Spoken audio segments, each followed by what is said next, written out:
Hey, what's going on, everyone? Lamatama here. Going over another Legend of Runeterra patch. This is patch 1.4. This is the season of fortune. So it's a misfortune or something. Alright, so this patch. They're doing the little adjustments. The new mode Gauntlet is gonna be introduced. So that's great. Competitive mode, unique decorating rules.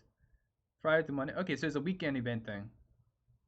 Okay, that's fine. I mean, I'm gonna be awesome in Gauntlets. So get a conquer icon. Yeah, can't wait to get that. That's nice. Rank was new season. Oh yeah, it's just the rank rewards. That's fine. Okay, yeah, just getting your new rewards and all that. It's fine. LP. Wait, what? That could be like really bad or really good. Like once you get like to those big numbers, you can only go up 20 LP. That's actually really bad. That's gonna be really bad. What's this? Wait. Okay, yeah. So I'll make good to platinum 4. That's fine. Bring more clarity. Yeah, that's fine. I guess. All right, let's see the cards, champions. Darius, he got increased. He got increased to 1 extra health. That's actually pretty good because a lot of things have 5 damage. They do like 5 damage. So putting the 6 is actually really good. So he can just hit like hard. Knocks his aggro dex. Of course, like I mean, Darius is a finisher, so just making him a little bit stronger just makes it so much better. It kind of makes sense because I think they increased like hacker runs as well, so it like kind of evens out. Anivia cost went down to 6. Really? Why would you bring his cost down? I mean, I guess because it transforms and turns to the egg and then comes back in the end. Huh. I guess. I don't really use Anivia that much, so like my thought process on that is not really that high. Because I don't really like using how Anivia works. Like it's not really my thing. Braun. Oh, Braun got changed a lot. Oh, wait a second. His cost went up by 1. It has 1 attack. Okay, so it can actually fight something properly. First time it fires damage, summon a mighty portal. Oh, that's actually really good. That's actually really good. Look and design. Healthy gameplay patterns fit more for your decks. Someone improve. Yeah, okay. Oh, and oh, that's so good then. That's so good. Because now you get an actual unit to use against him, and then when it gets to his level up, so his actual engage is like much better, and then he automatically gets the mighty pearl. Huh? Interesting. His health got decreased though. His power got increased, but his health got decreased. I mean, he can just survive more. That's pretty good.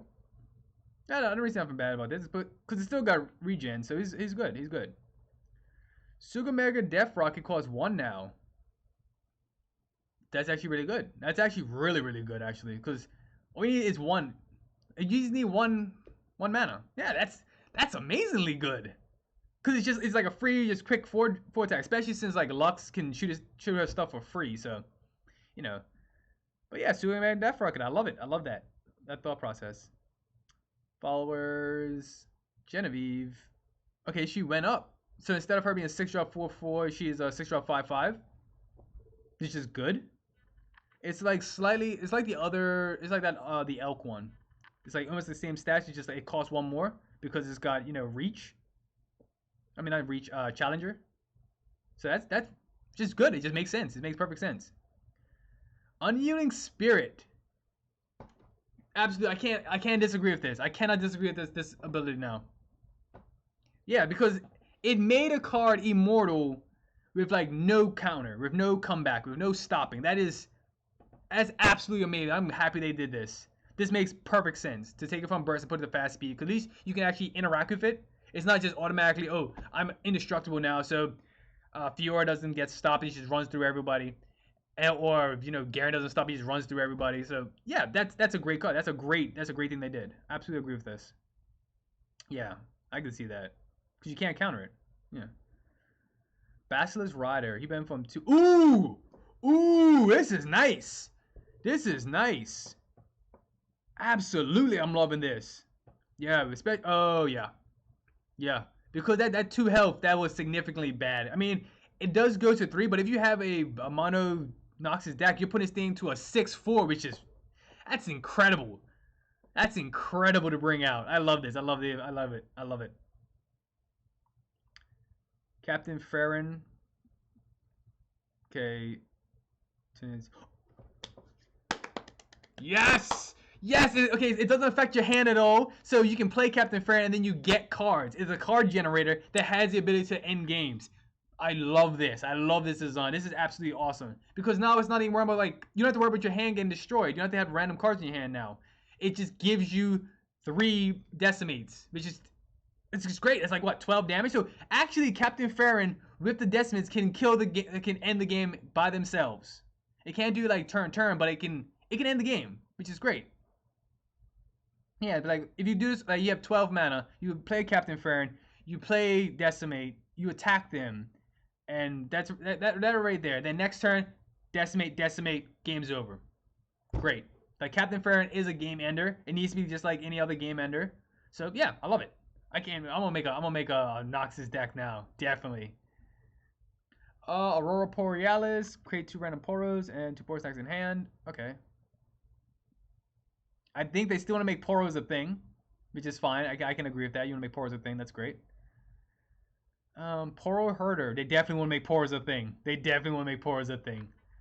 Like the text when I'm summoned, draw 2 Poros as you have a Poro. When I'm summoned, draw a Poro ally if you have a Poro ally. Okay, so the cost went down by 2, which is great. The power went down by 1, which is okay, and then the health went down by 1, which is okay. And you draw 1 power instead of 2, which is arguably maybe worse. But the fact that this card can come out and it can work great on turn 2, because it can be what's that? The Lost Poro, right into Poro Herder, into like anything else, into a turn 3, into Mighty Poro, right there. 1, 2, 3, right there. So that's great. She Who Wonders, regeneration. One of the OG bombs, though. Seen better days, think of boost. I hate this card. I'm not even gonna lie. I actually hate this card. I do not. It was terrible when the card came out because first of all, it obliterates things that have 4 power or less. Just straight off the bat, so you cannot chump block this thing at all. It just destroys because it destroys the field and your hand with just all followers that have 4 or less. So the only thing I'm seeing with this is no. I hate it. I hate it. The fact that this thing cannot be chump blocked, and it just needs fearsome. If that's the case, just have fearsome. But it's got regeneration. Like you can't even like fight it. You literally cannot fight this thing. I think they made a mistake on this card. Absolutely, I think they made a mistake on that. I do not like how that's set up. They Who Endure. Okay, went up by 1. That's fine. That makes sense. Yeah, because a lot of people have been playing They Who Endure decks, so yeah, it makes sense. I mean, it doesn't really matter too much because it's still like a devastating card. It's still absolutely devastating card. Like it comes out, it's still crushing you. Like no matter what, it's still crushing you. So it's still crushing you. Ren Shadowblade. Oh wow, they changed it dramatically. Oh wow, yeah, because it used to be you bring it out and then when your opponent summons a follower, it just dies at the end of the turn. Now they brought it out, so it's a 4 cost instead of 8 cost, which is a massive decrease. The powers changed from 6 to 3, so fine. Health is 4 to 3, it's fine. So it's a 4 drop, 3/3. Got quick attack, and when it strikes, you create a Shadow Fiend in hand. Okay. Okay. I can see that. I mean, it would need to be stronger, but since it is Ionia, you can like buff it, so it's okay. I can give it his credit. Yeah, it makes sense. And then you have, Shadow Fiend. So it creates an easy Shadow Fiend for this to work, which is fine. But this is actually interesting. It's interesting rework. I kind of do like this ability. Okay. Jade, Madara. Let me see. Used to be 8, now it's down to 6. Used to be 6 health, down to 4. 2 down to 4. Okay, so he's been down 2 for everything for him. Okay. Still elusive. No, wait. He's not elusive. Ooh, he's not elusive. I don't like that. When I'm targeted and survive, draw a card. Okay. Interesting. I mean, they put his health down, though, so it's hard to keep him alive. So he's literally just a draw engine then now. It's not for any type of elusive. It's not any of that. He's just literally a draw engine. I mean, I guess there's a way you can do something with this. Yeah, there is. There is. It's gonna be much more difficult, but it says when I'm targeted and survive. So it's like, so I mean, if you play a card on it, it targets it and it survives technically. So it draws. But this also works for your opponent. Like if your opponent targets it and he survives, then it's still, you draw a card. So that's actually still good. Escaped Abomination. Okay, the board's helped on a 4. Yep, that's good. Because the difference between like 4 and 3 is so significant because there's so many things that do 3 damage exactly. So bringing this down to 4, especially because it pops out of a box and it's so easy to trigger this thing from the guy who carries it, from Curse Keeper. Like it's so easy. So now that it goes on the 4, at least it gives a better situation. So I understand. That makes sense. That makes sense. Absolutely makes sense. The Harrowing. From 10 to 9. Interesting. I like to die this game and grant them. You drop this cost to help more synergy driven Shadow Isle synergy. I can see that. That seems kind of reasonable. Yeah, because you can just go on turn 9, just bring it out and just attack and go at someone. But yeah, the cost ain't really that big. It just brings 6 strongest allies, so it just depends how you play this card, but it's fine. Dirge Dredgers. Interesting. Get piece out a bit more. Huh. I mean, sure, I guess. I don't really see too much big deal with this. It's not really that big of a deal to me. I mean, 1 for 1, because I think it does something else, so it makes sense. But tosses 3, so it activates a bunch of stuff. So it activates Nautilus, activates Maokai. So yeah, I can see where this is coming from. And plus, all the deep effects actually works really well with this. So yeah. Mind Meld. Drop down to 7. Just costs too much. Do cost you for its effect. I mean, Mind Meld is a slow card, so yeah. I mean, it's a slow card, so it's just on your turn. Like if you want a finisher, you possibly have a finisher with this, but I mean, I'll have to see it work. I'll have to see if it works or not, but this seems fine. Petty Officer. Interesting. They put his health up to 2. Interesting. But see, this seems kind of weird because you're gonna play Petty Officer. I guess. I think it was a 3-drop, but you can also create a 1-drop follower. So just by itself, you can make this probably the equivalent of minimum 3-drop. It would be what, a 4/3 if you play a 1 cost as a 1/1, so 4/3. So anything above that is just pretty good. So I mean, I guess I can see this, but it's not bad. I really like it though. Steal from deck cards. Okay, so they're doing this. Okay, they're checking this out. Fine, they're gonna change these cards. Minor note: they change prevent nav effects from filtering your opponent closer to join their champions. While this could be an interesting trade-off, it would design goals and mechanic and think we lose. Okay. So new keyword is nab. Draw a non-champion card from the bottom of your enemy's deck. Actually, that is really good. It is really good to draw something from the bottom of their deck instead of like the top, because them top decking and then just like basically them top decking just removes any option of my comeback in any possible way. But with them doing it at the bottom, I wasn't gonna draw that card anyway unless if I get down to the bottom of my deck and then I'm mad because they have a card that came from the bottom of my deck. It doesn't matter. It's kind of like the same ability with like toss, which I understand why that makes sense now because it's the equivalent of toss, where if I'm tossing, I toss my things, and if I'm nabbing, I'm taking things from the bottom of your deck. So it's basically like I'm tossing your deck as well, which is actually really good. So yeah, I can see that. Yeah, I like that. I like that. Black Market Merchant. Oh yeah, but this can kind of be ridiculous because if it stays on the field, it gets ridiculously real fast. I can see where this makes sense, especially if they want to stop like aggro-y stuff. But yeah, I mean, it's an easy way to counter this and remove it like on the top. You can make it rain and just get rid of this thing. You can not grass. Oh yeah, grass. I'm talking about like what's the feast? You can feast on it, get rid of that easily. So whale. Any of that stuff, just remove it real quick if you need to, which is great.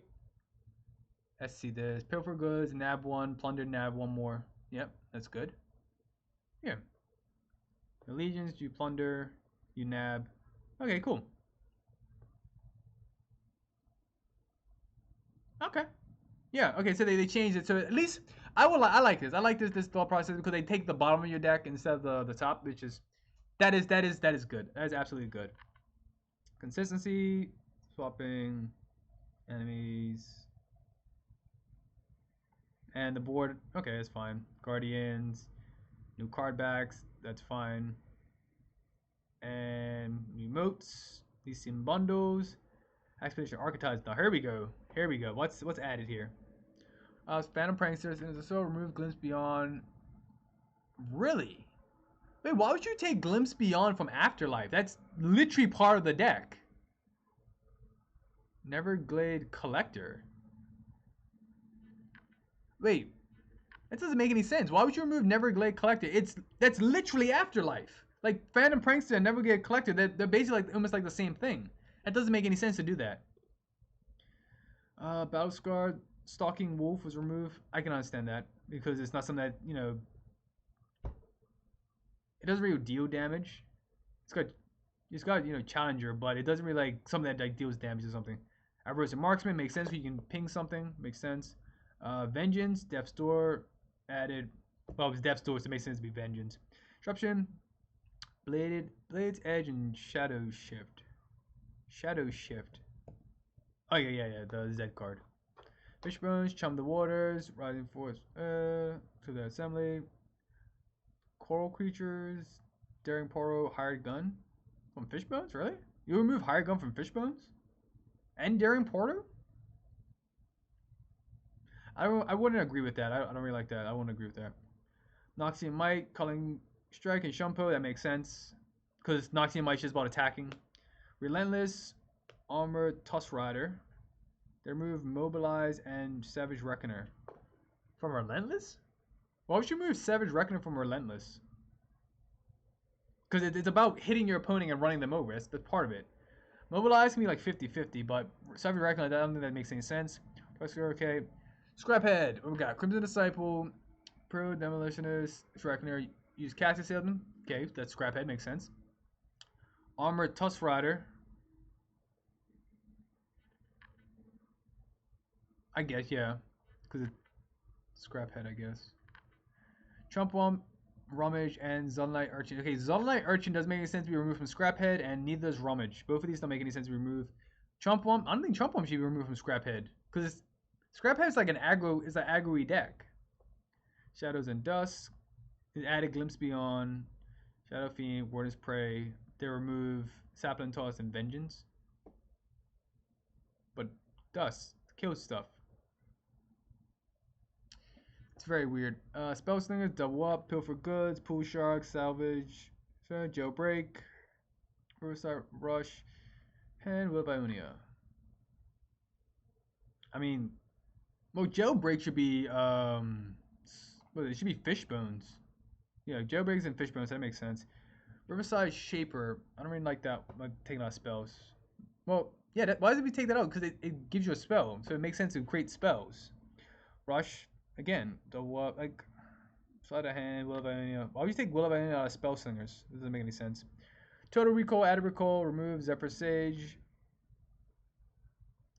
Wild Pick bonus chance increases in high with medium. Volt cap plus bot accounts ban. Volt bonus caps are now capped at 25. I mean, first of all, if you get to like a 25 when you're a Volt, you need to talk to somebody. That's kind of ridiculous. Yeah, like that's kind of ridiculous. You get to 25. I mean, it probably can't be played all day. Yeah, because cause they don't have a cap on like you just gain 200 from each win. So I guess that kind of makes sense. But you get to 25 is kind of insane. You gotta be playing a lot to do that. Act first and play versus AI. It's fine. Polished. And there's just bugs. Yeah, that's about it. Okay. But yeah, okay, so generally I do like this situation. I do like how it's set up. I do like all the new cards. Well, not the new cards, the new designs for some of the cards. Like This is going to be amazing. These two, Captain Farron and Bassus Rider, like Noxus is going to be awesome. Absolutely amazing. I can't wait to use Noxus. Yeah, and then you got, you know, Darius up here. Like, Noxus is going to be so strong, and I can't wait. Just push Noxus hard. Alright. Well, yeah. That is the patch 1.4. I'm Lamatama. You know, as always, like, share, comment, subscribe, all that stuff. Click those buttons. Hit down below. Give me a comment. I'll see you later. Take it easy.